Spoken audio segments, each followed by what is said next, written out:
মাখিয়ে জাস্ট ওরকম।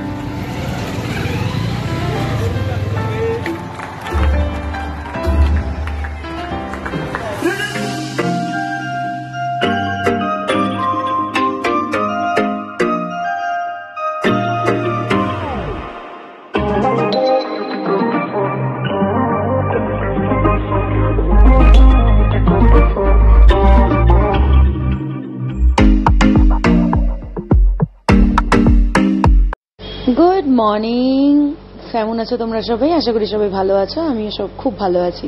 তো চলো, এটা হচ্ছে ডে 2 আমাদের অমৃতসরে কাটছে।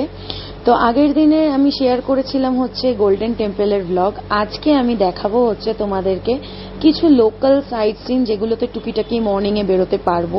তো এখন আর কি ঘুম থেকে উঠে, দেখতেই পাচ্ছ চোখ মুখ ফোলা ফোলা, ঘুম থেকে উঠে যাচ্ছি হচ্ছে ব্রেকফাস্ট করতে, এখানের ফেমাস পরাঠা খেতে। তো আলু পরাঠা, গোভি পরাঠা, অনেক কিছু পরাঠা আছে। তো চলো আর বেশি লেট করব না, এখন আর কি যাই, গিয়ে ওখানে প্রচুর খাবার দোকান রয়েছে, যে কোনো একটা খাবার দোকানে ঢুকবো, ঢুকে আমি এখানের আলুর পরাঠা, লস্যি, এগুলো আমি আজকে টেস্ট করব। তারপরে সব থেকে একটা বড় জিনিস যেটা আমাদের করতে হবে, আমাদের এখান থেকে আবার মানালিতে যেতে হবে। তো সেই মানালিতে আমরা বাসে যাব, সেই বাসটা আমাদের বুকিং করতে হবে। তো সেই বাস বুকিং এর জন্য আর কি আমাদেরকে এখন যেতে হচ্ছে। তো আগে ব্রেকফাস্ট করব, দেন আমরা বাস বুকিং এর জন্য যাব। তো কি করব না করব, ইচ এন্ড এভরিথিং তোমাদের সাথে শেয়ার করব, দেখতে থাকো।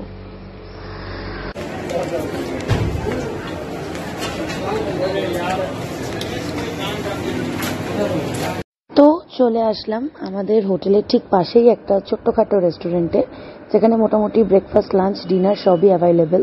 তো আমরা এখানে এসেছিলাম সকালবেলা ব্রেকফাস্ট করতে। আর এখানে দেখো তোমাদের সাথে হোটেলের কিছু, মানে আমাদের যে রেস্টুরেন্টটা ছোট্টর ওপর, সেই গ্লিমসটা শেয়ার করছিলাম।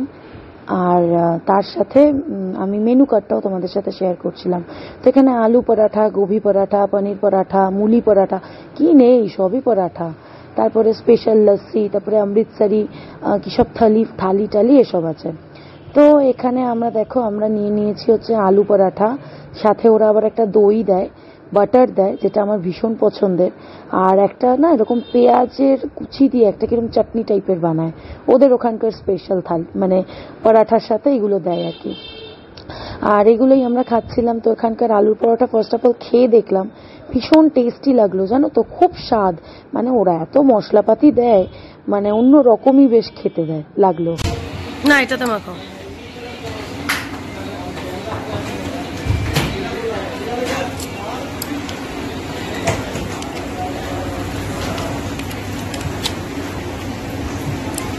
বেশ অন্যরকম।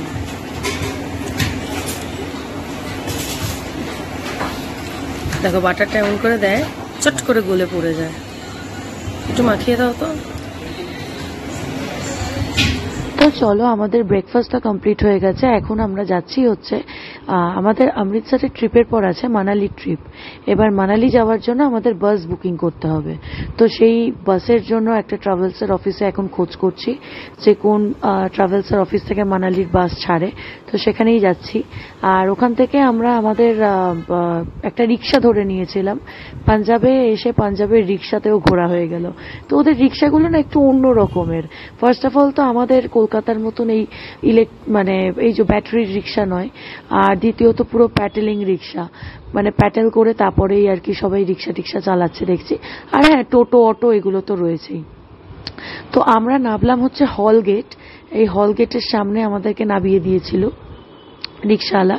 তো তারপরে ওখান থেকে আমরা যাই হচ্ছে ট্রাভেলসের অফিসে, সেখান থেকে আমরা বাস বুকিং করি মানালির। তো যাই হোক, ওখানে এখন তো আমাদের বাস বুকিং করা কমপ্লিট হয়ে গেছে। তো সেগুলোর গ্লিমস তোমাদের সাথে আর আমার শেয়ার করা হয়নি। তো সকালবেলায় যেখানে আমরা বাস বুকিং করতে গিয়েছিলাম, তার ঠিক পাশেই ছিল হচ্ছে দুর্গিয়ানা মন্দির বা দুর্গা মন্দির, যেটাই বলো না কেন। তো ঋষি তো ফার্স্টে বলছিল যাবো না যাবো না যাবো না, কিন্তু আমি বলেছি যে না, ঘুরতে যখন এসছি সবটাই ঘুরবো, কোনো কিছুই বাদ দেবো না, যাতে বাড়ি গিয়ে এরকম ফিল না হয় যে সেখানটা যেতে পারলাম না, একটা আকাঙ্ক্ষা থেকে গেছে। তো যাই হোক, এখানে এখন দেখো চলে এসেছি দুর্গিয়ানা মন্দির। প্রচন্ড রোদ ছিল, মানে মাটিতে পা ফেলতে পারছিলাম না, যেন মনে হচ্ছে চামড়ার সাথে মেঝে আটকে যাচ্ছে পায়ের। তো যাই হোক, এই মন্দিরটার ভেতরটা দেখো কত বড়, খুব সুন্দর, সবাই এসছিল। তবে সেদিনকে ছিল রামনবমী, আর এই মন্দিরের ভেতরে ঢোকার জন্য এরকম একটা সেতুর মতন করা, তা সেই এরকম সেতুর মধ্যে থেকে গিয়ে, আর ওখানে দেখো কি সুন্দর ঝর্ণা, সেতুর মধ্যে থেকে গিয়ে তবে তুমি মন্দিরের ভেতরে ঢুকতে পারবে। জলেবি চক,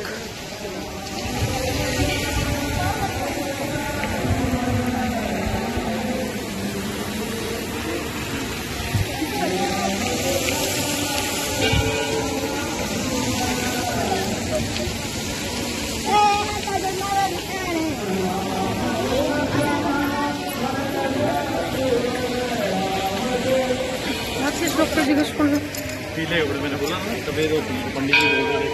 কেমন লাগছে ঘুরতে। গরম হচ্ছে, তবে এখানের ওয়েদারে একটা জিনিস দেখলাম, গরমটা হয়েছে কিন্তু বিভৎস লেভেলের ঘাম হয় না। আমাদের কলকাতাতে যেটা হিউমিডিটিটা বেশি, এক্স্যাক্টলি এখানে অত হিউমিডিটি নেই, তবে গরম আছে। ধন্যবাদ।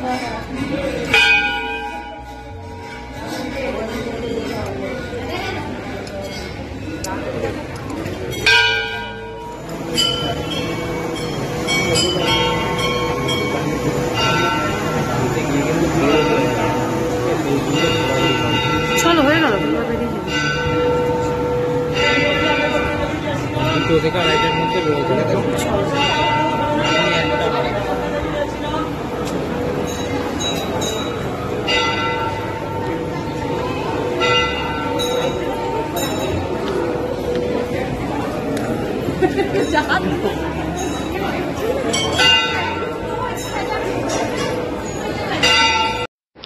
তো চলো হোটেলে পৌঁছে ফ্রেশ ট্রেশ হয়ে আমরা আবার দুপুরবেলা বেরিয়ে পড়লাম। দেখতেই পাচ্ছ রেডি হয়ে এখন যাচ্ছি হলো আমরা ওয়াঘা বর্ডার। এবার এমনিও ওয়াঘা বর্ডারে যাওয়ার আগে মানে অনেক তাড়াতাড়ি যেতে হয়, যেহেতু ওখানে 5টা না 5:30টার মধ্যে প্যারেড শুরু হয়ে যায়। তো আমাদের অলরেডি এখানে 3টে বেজে গেছিলো, আর আমাদের মোটামুটি 25 কিলোমিটারের পথ ছিল ওয়াঘা বর্ডারে যাওয়ার জন্য। তো আমরা ঝটপট একটা দোকানে ঢুকে আগে লাঞ্চটা করে নিচ্ছিলাম, লাঞ্চের অর্ডার দিয়ে দিয়েছিলাম। তো তারপরে লাঞ্চ টাঞ্চ কমপ্লিট করে তারপরে আমরা যাচ্ছিলাম আর কি ওয়াঘা বর্ডারের জন্য।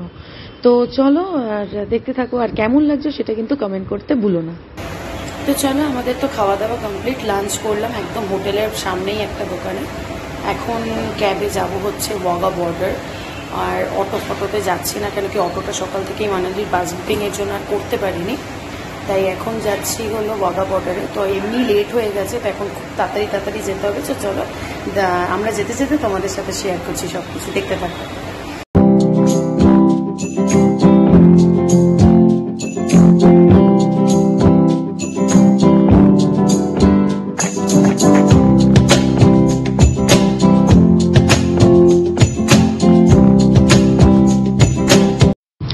তো যাই হোক, চলে আসলাম আমরা ওয়াঘা বর্ডারে।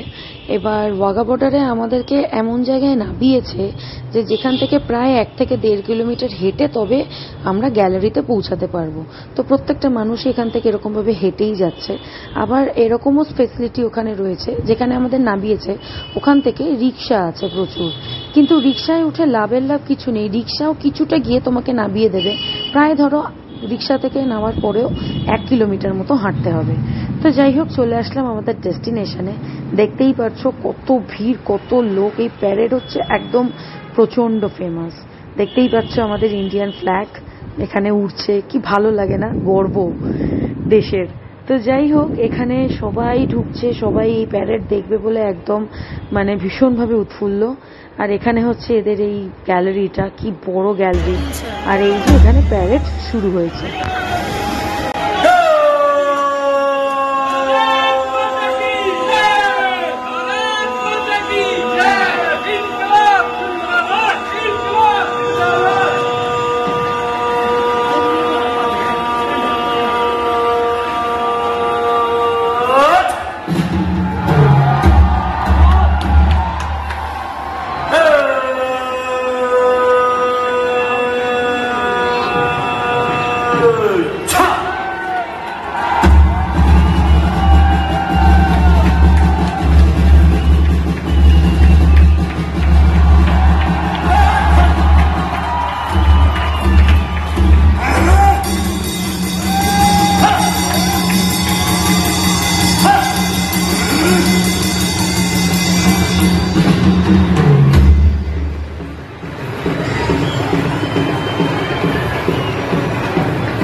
ওয়াঘা বর্ডার থেকে আমরা ফিরে আসি প্রায় তখন বাজে রাত 8টা, 8:15।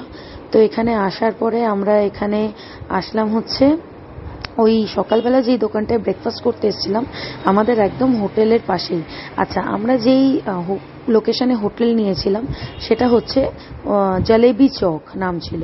তো ওখানে আশেপাশে প্রচুর দোকান খাবারের। তো এখানে এসে ওই লস্যি নিয়েছিলাম, লস্যি वो भी মালাই মার্কে। তো হেভি খেতে ছিল। এক গ্লাস লস্যির দাম ওখানে হচ্ছে 60 টাকা। তো ভীষণ টেস্টি ছিল, দেখতেই পাচ্ছ। তো আমরা সেটা খেয়েছিলাম।